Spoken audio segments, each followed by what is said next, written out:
وہ کشمیری جو آنے والے مستقبل میں اپنی آزادی کا خواب دیکھ رہے تھے،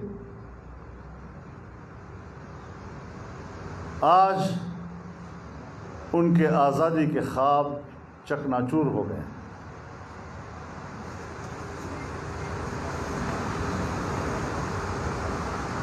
اور ہم اس جرم میں شریک ہیں کہ ہم نے کشمیریوں کو مایوسیوں کی تاریکیوں کی طرف دھکیل دیا۔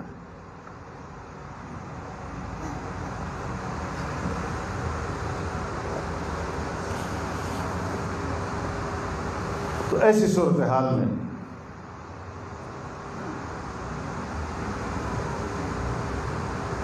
آپ نے بھی، ہم سب نے بھی اثر نو سوچنا۔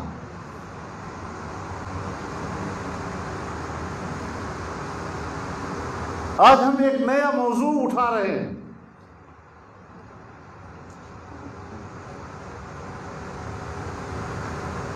کہ گلگت بلتستان کو پاکستان کا 5واں صوبہ بنا دیا جائے۔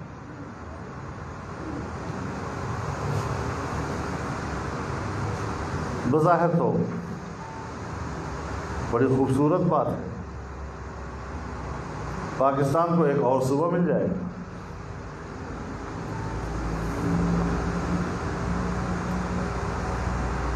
لیکن 72 سال سے کشمیر پر پاکستان کے اصولی موقف کا کیا بنے گا؟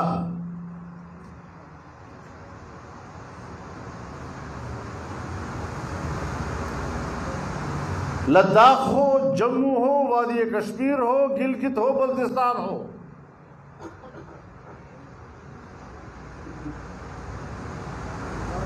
ہم نے اقوام متحدہ میں جو کشمیر کے نقشے داخل کیے ہیں، آپ اپنے ہی داخل کیے ہوئے ان نقشوں کا کیا کریں گے جس میں گلگت بلتستان کو آل جموں و کشمیر کا حصہ قرار دیا گیا ہے؟ اور یہاں آپ کے آزاد کشمیر کے ہائی کورٹ نے فیصلہ کیا تھا کہ گلگت بلتستان آزاد جموں و کشمیر کا حصہ ہے، جس کے خلاف اپیل ہوئی آپ ہی کی سپریم کورٹ میں، اور سپریم کورٹ نے کہا نہیں، یہ آل جموں و کشمیر کا حصہ ہے۔ اس سارے پس منظر کو سامنے رکھتے ہوئے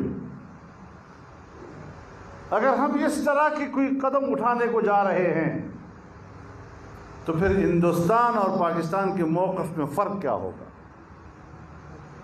یہ تو ہندوستان کہتا ہے کہ کشمیر ہمارا اٹوٹ انگ ہے، ہمارا انٹیگرل پارٹ ہے۔ پاکستان کہتا ہے کہ نہیں، یہ متنازع علاقہ ہے، ڈسپیوٹڈ ٹیریٹری ہے، اور اس کا فیصلہ کشمیریوں نے کرنا ہے۔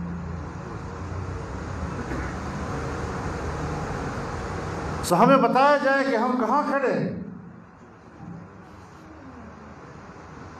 کس چوراہے پر ہم نے کشمیریوں کو لا کر کھڑا کر دیا ہے۔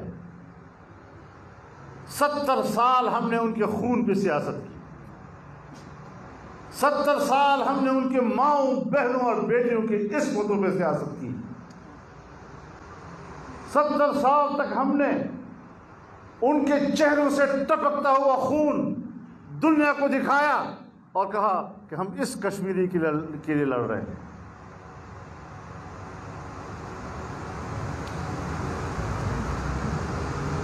اب ان حالات میں